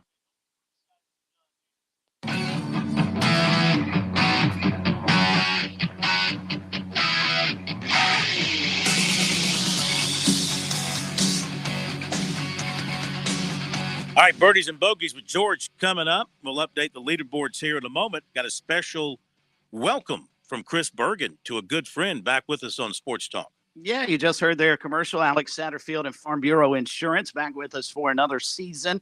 And good to have Alex and the gang over at Farm Bureau in Columbia back with us. You can get in touch with Alex at 803-749-9171. I know insurance is top of mind going into Independence Day weekend, but it is something you need, and especially if you're looking for life insurance. That's for not for you. It's for your loved ones, your family members, and Farm Bureau Insurance does a terrific job. They're the only people I would trust my family to. You should do the same. Get in touch with Alex. Again, you can contact him at 803-749-9171 or visit his office at 7501 Irmo Drive in Columbia. Tell him Sports Talk send him by. And Chris, just to piggyback on what you're saying there, right now with all these earthquakes we've been having, let's not forget back to the 1,000-year flood a few years ago and how many of us South Carolinians were affected that did not have flood insurance. Well, don't be caught with your pants down again. It might be a time to ask about earthquake insurance. And they do offer it at Farm Bureau Insurance. I just looked it up in addition to. They do not. They do. Earthquake insurance along with fire and flood insurance. So if you, and Phil, you guys are getting woke up several times here with earthquakes. May not be a bad idea to add that to your policies. Can't imagine what it costs, though. Earthquake insurance, that's got to be pricey. All right, checking the John Deere Classic, and JT Poston remains on fire, a 62 yesterday. He's at 15 under for the tournament, playing his last hole today, 6 under today. Vaughn Taylor and Denny McCarthy They are second at 11 under. A lot of locals in this one. Tommy Gainey going to make the cut, 68-69. Ka-ching, ka-ching. 5 under. Andrew Novak will make the cut at 5 under. 70-67. Jonathan Bird's good for the weekend. 4 under. Lucas Glover is 2 under. Scott Brown is 2 under. Wesley Bryan is 1 under after 73. Don't think that's going to make it. Doc Redman even after 75. Bill Haas even after 69. William McGirt +2 after 70. Ben Martin +3 after 70. And DJ Trahan +5 after a 76. And the cut is projected to fall right there at -3. So let me back up the board here for a second and say that Lucas Glover and Scott Brown are not going to make it either at this point. But Jonathan Bird will make it, Novak will make it, and Gainey will make it. And at the Live Golf Tournament in Portland, Dustin Johnson is your leader at 6 under on the course today and 10 under for the tournament. 6 under today, 10 under for the tournament. Carlos Ortiz is -7. Brooks Koepka is at -3. And looking at some of the others, Patrick Reed is 2 under. DeChambeau is 2 under. And Phil Mickelson is +3. On Point Weather is made possible by our friends at Palmetto Citizens Federal Credit Union on 107 The Point. And here's your 4th of July weekend forecast. Cloudy tonight with a low of 74. Tomorrow, more clouds than sun and a high reaching 90. There's a 30% chance of a shower, a warmer Sunday, and a better chance of afternoon rain with 93 the high. While on Monday, for the 4th, look for a mix of sun and cloud and a high of 91. I'm Brian Leonard with your On Point local weather. Dave Ramsey here. Do you want your money to work for you rather than you working for your money? Go see my friends at Palmetto Citizens Federal Credit Union. They're not a mega bank and have been serving the Midlands since 1936, offering good old-fashioned customer service and free services. They'll look out for your financial well-being. With 14 locations, check them out today at palmettocitizens.org. Federally insured by the NCUA. Everyone knows that here at The Point, we are all about supporting local businesses. We are all about local, local, local. You cannot get more local than my friend Greg McCoy and his business, Simplified Mortgage Solutions. Fran Halloran here. If you're buying a home or you're looking to refinance your current home, you owe it to yourself to call Greg. He is the real deal. You can expect Greg to treat you like you are his only client. You can expect Greg to scour the market to find you the best rate available. You can expect Greg to charge you a fair price for his work and his service. Why would you deal with some national company headquartered in who knows where when you can do business with Greg? Need further persuasion? Okay, I didn't even mention the good Greg does in our community by supporting local charities like Blue Star Mothers and Camp Chemo. Come on, you need to call Greg.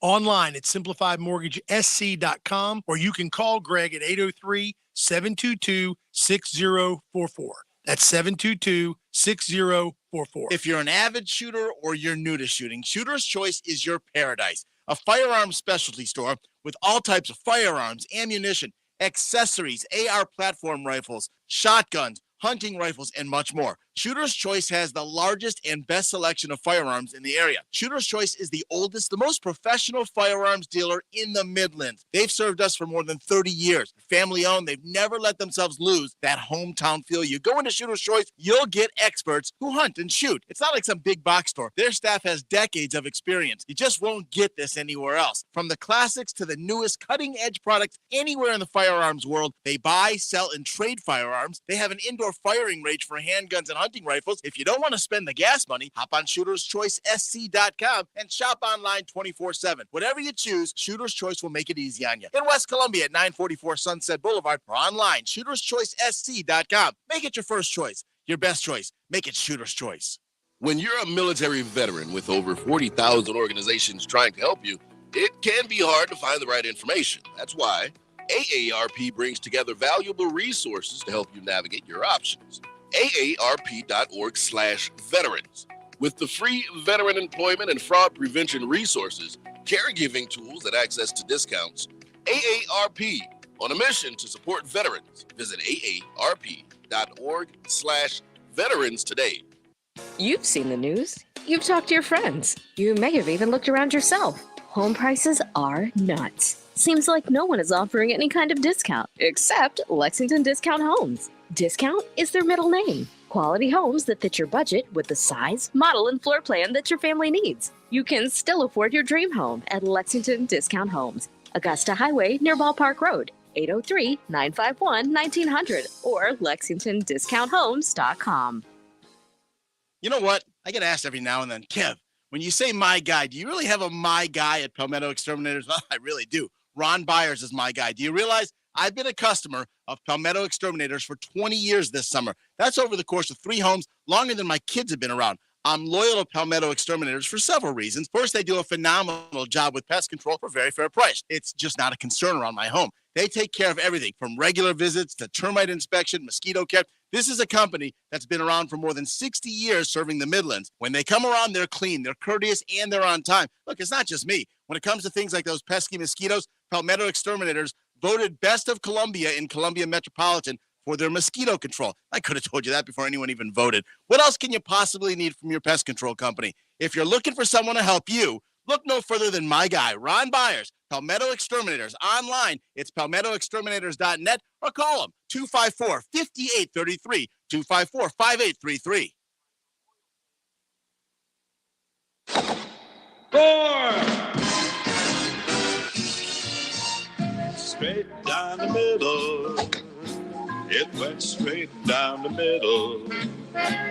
Then it started to hook just a wee bit. And that's when my caddy lost sight of it. That little white pellet has never been found to this day.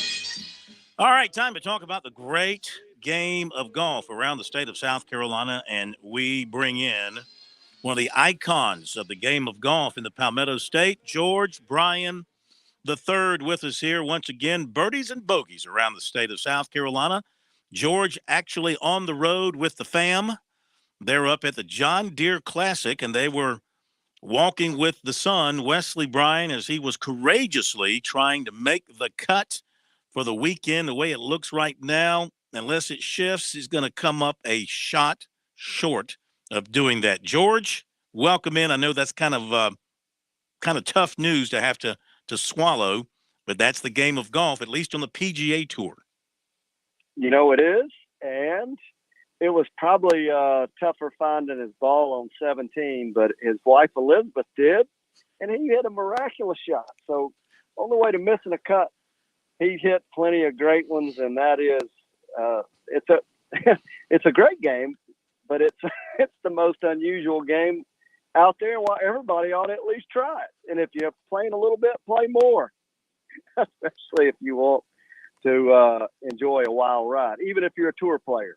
It can be a wild ride. What was you being up there around the pros at the John Deere Classic this weekend? I mean, I know what people were talking about away from the actual tournament. They were talking about the Live Golf Tour and what's happening there and the angst between the two sides. I read a comment from Freddie Couples where he said this week that he could never talk to Phil Mickelson again, that he would never play a round of golf with Phil Mickelson again. I mean, this is really creating a civil war within the world of golf in the United States, is it not? You know, I'm right in the middle of it, as the last couple of days. I watched interviews, and this is golf now. This is not war, and it's just a game. And I think I think there's some trying to make a little more of it than it really is. It's the LIV is just another opportunity, another pro league, the way I'm looking at it. And I think, you know, I might be throwing water on the fire here, Phil, but I think there's a little more. I think folks are overreacting. I mean, we all get a little raw, a little edgy about certain things. I believe there's some overreaction going on. And I bet you anything, Phil will play golf with Freddie again, and they'll laugh and hopefully have a meal together. But it is raw. There is some. I listened to a couple of interviews, and I can see it's about like anything else. You get somebody. Some people say things they should not say. Mm-hmm. You might not have ever done that, Phil, but I I'm pretty good at it. Oh, I think I've done that a time or two. And, you know, it's the politics of the whole deal and the emotions of the whole deal and all that. But I will say this, we mentioned it a moment ago, but Dustin Johnson, you know, he's our own South Carolinian. He's on top of the leaderboard out in Portland. He's having a good day today. He's 10 under for the tournament. So, I mean, and he's going to make big money, and he's going to pick up a trophy, and he's going to go home, and he's going to feel pretty good about it.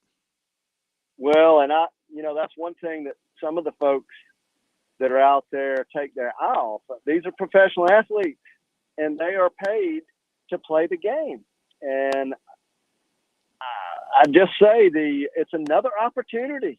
And we've got a lot of talent out there that has not been discovered. And I watched some of it today. I watched a young man play that is unbelievably gifted. Birdied the last hole to make the cut. Kramer Hickok, and he's out of Texas. Few people have heard of Kramer Hickok, but just an incredible young player. There are others out there that I really can't even, last name Smalley, can't even think of his first name. Watched him just absolutely annihilate the golf ball. But the LIV Tour is going to open up at the top level, give more space for some of these 20-year-olds, 21-year-olds to show their stuff. And then I do think that, you know, once you get enough talent out, it makes the game better. Now, I'm not sure that I go along with. All right, go ahead. No, go ahead. Finish your thought. No, I tell you right now, we got 4 or 5. We got a handful of great superstars in the game, and I think they're doing a great job. But I think we need more. I think we need 2 handfuls, and I believe this will do it. All right, let me ask you something real quick. Then we'll let you play through with your guests tonight.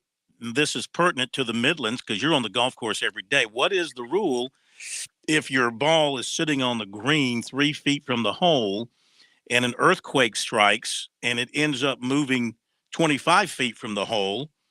Can you move it back to where it was prior to the earthquake? I mean, I'm just looking out for the golfers of the Midlands. I would say that's something the committee. And, you know, I have to go to the rule book. I carry one in my bag, Phil. I got a new bag, though, and I didn't put the new rule book in the new bag. So I would have to say that would be an act of God or nature. And then the ball would be replaced. So just and, you know, but if you take it to the committee, well, it depends on who's on the committee. But hey, we have heard about that. We heard there was a little shaking going on. I hope there was no damage. A little shaking because you've been gone, right? How long? I mean, we had an earthquake. Was it 2 days ago? That was about 3.6, I think, on the Richter scale. Over there, and everything's coming out of Elgin, where we have some faults running through that little town and generating out of Elgin and spreading across the state. But that was a pretty good shaker. I didn't know if you were on a golf course around the Midlands when that happened. And, No, have not been. Yeah. Been up in Silva, Illinois, Quad Cities, where incidentally, Jonathan Bird, we call him Jay Bird. He's a former champion. Lucas Glover is defending champion. And Lucas was playing good. I don't know if he got on the right side of the cut. Jonathan Bird was playing good. I think he did make the cut. And it was pretty cool to see couple of South Carolinians being recognized. They carry a lot of weight up here. This is an unbelievable tournament, Phil. Unbelievable. Well, we got a lot of locals. I'll tell you right now, the cut is -3. And let's see, let me recheck since you brought up a few names and you said, obviously Wesley's not going to make it at -1. Jay Bird's going to make it. Jay Bird, Andrew Novak, and 2 gloves will be our 3 guys making the cut this weekend. Everybody else is 2 or less. And I did have the chance to speak with 2 gloves, and he brought his family up.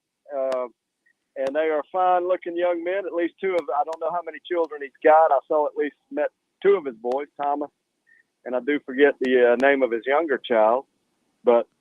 And then is he still, is 2 gloves still pretty famous among the gallery, the hardcore golf fans who first saw him on the Golf Channel and learned about Two Gloves and his background. Is he still pretty popular?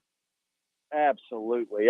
Everybody loves him. He is first a gentleman that he is wonderful to the gallery and the Pro-Am partners, the sponsors. He gives back to the game. He is very well thought of, and he truly is.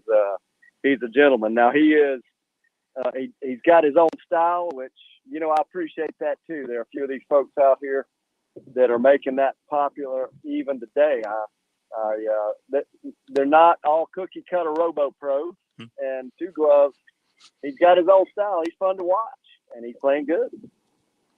We're going to let you play through. Go right ahead, sir.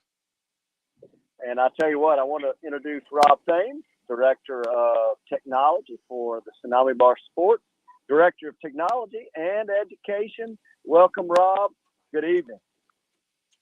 Hey, guys, there's a whole lot of shaking going on here in South Carolina. That's for sure. That's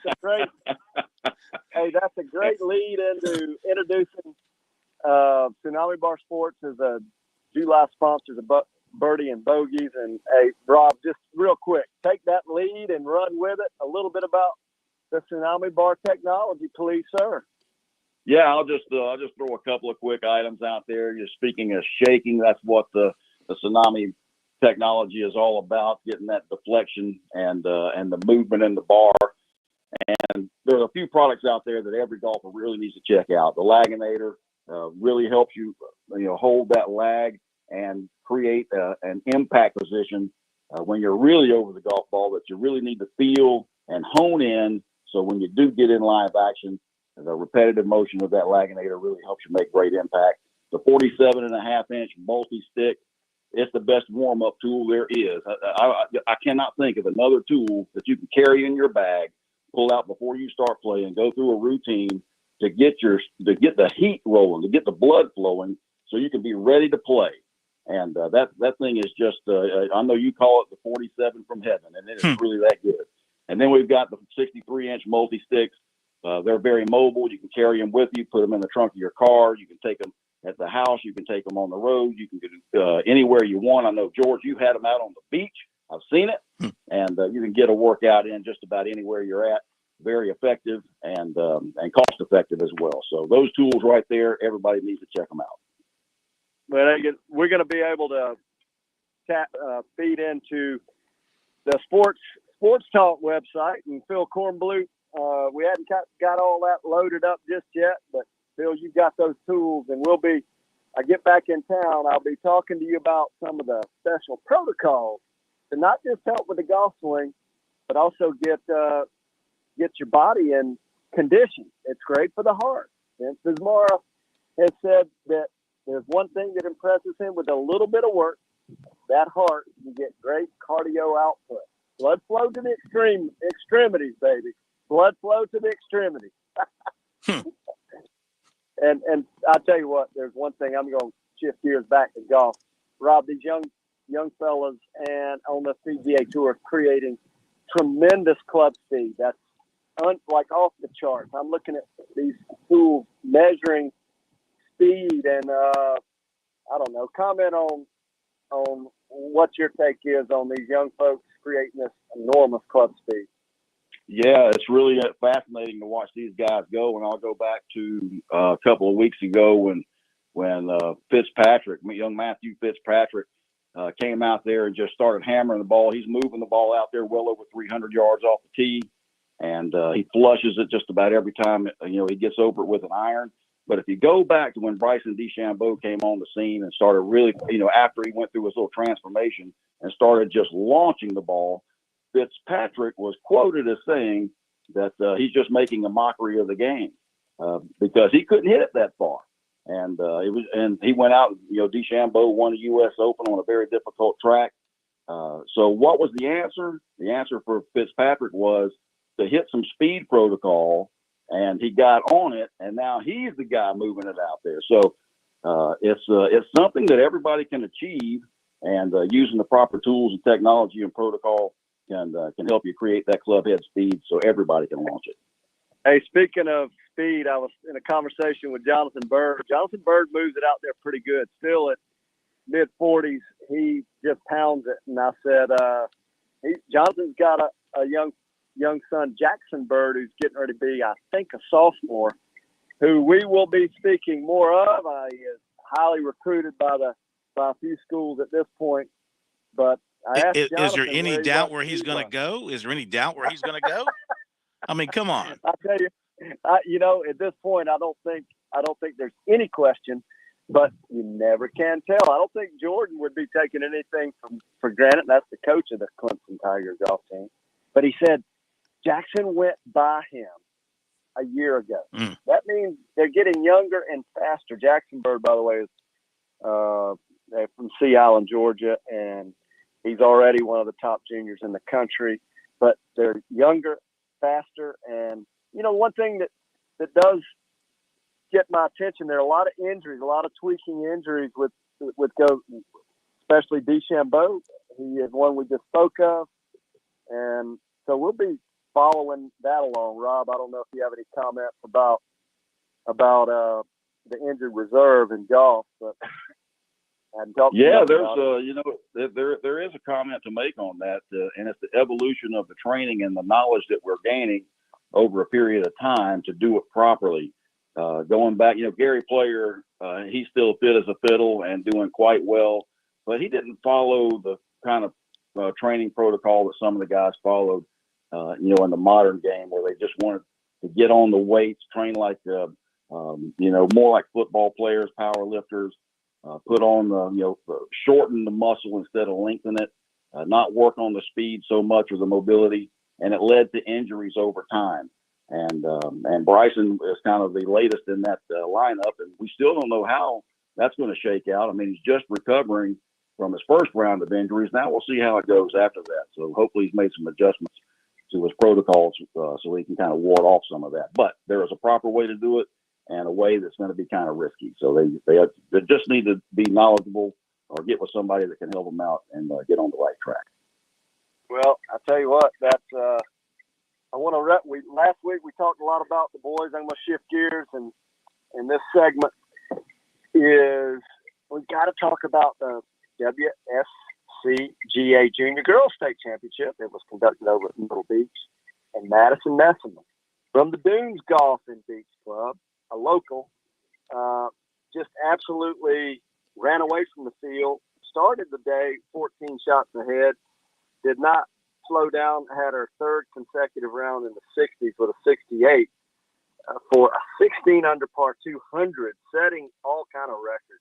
16 under par 200 is like unbelievable. Hadn't heard about those numbers in junior golf in quite some time, so congratulations to Madison Messenger. She is the WSCGA Junior Girls State Champion. So, hey, Phil, I know when I get back in town, I'm going to be calling you up. Okay. I want to get with you and show you some of the protocols that we're showing. Well, Wesley has the multi-47 in his bag and some of the little things that can make a big difference in your golf game. Are you up for that? I am. I've got them in my bag too, and I have to agree that using those as warm-up tools is really, really good. It really helps me get ready.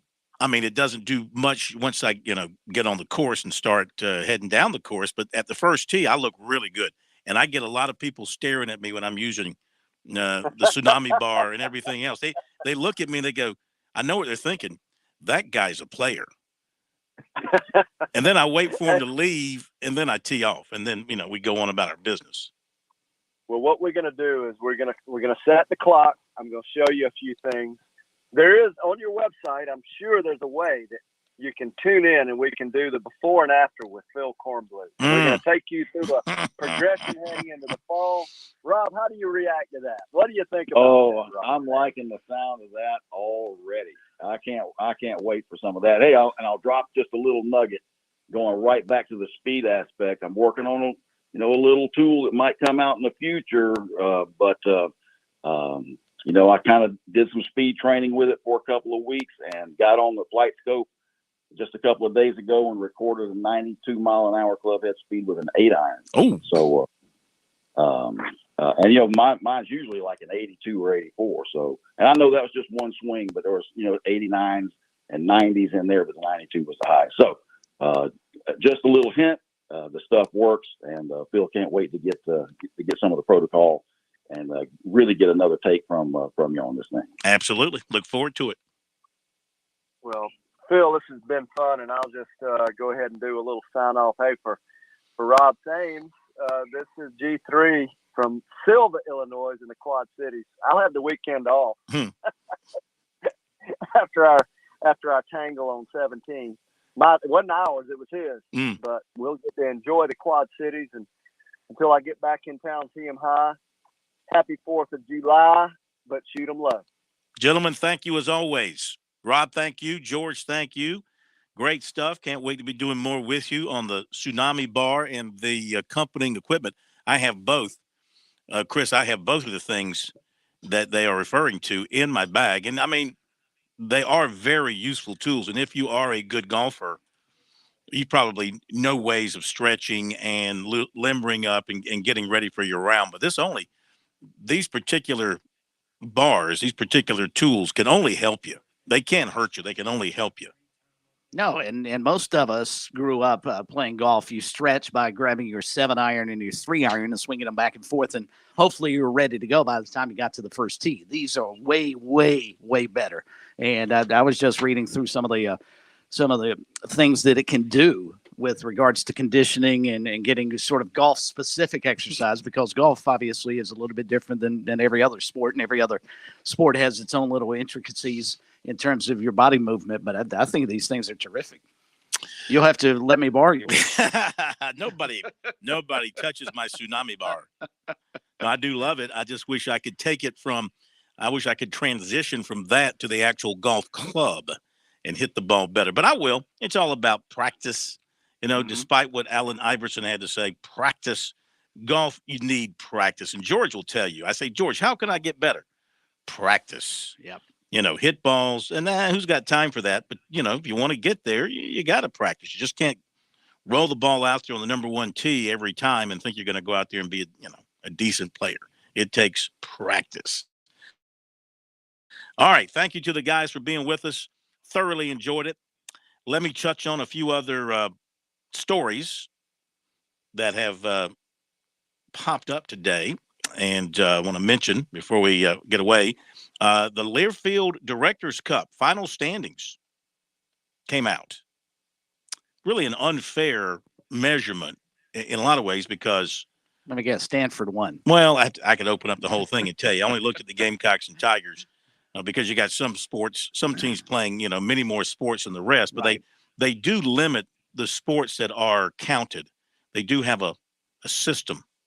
Anyway, whatever the case may be, the Gamecocks finished 37th and Clemson finished 65th in the final standings for this academic year. And USC was 11th in the SEC and Clemson was 11th in the ACC. Since you asked, I'll open up the entire list here, the entire database, and tell you, who were the absolute top ones. Give me a second here, and I can tell you. And it says here, there are 19 of your sports in your program. 19 total teams can be scored for the final standings, 4 of which must be men's and women's basketball, baseball, and volleyball. And the lowest scoring points total is removed due to scoring in more than the allotted number of sports. So whatever that means, that's how they do it. Texas won the whole thing. Stanford was second, Michigan third, Ohio State fourth. Then it was Florida, North Carolina, Arkansas, Notre Dame, Kentucky, and Oklahoma. So if you keep up with that kind of stuff, I guess you should. It's a measure, it's a tool for telling you the success of your overall athletic department.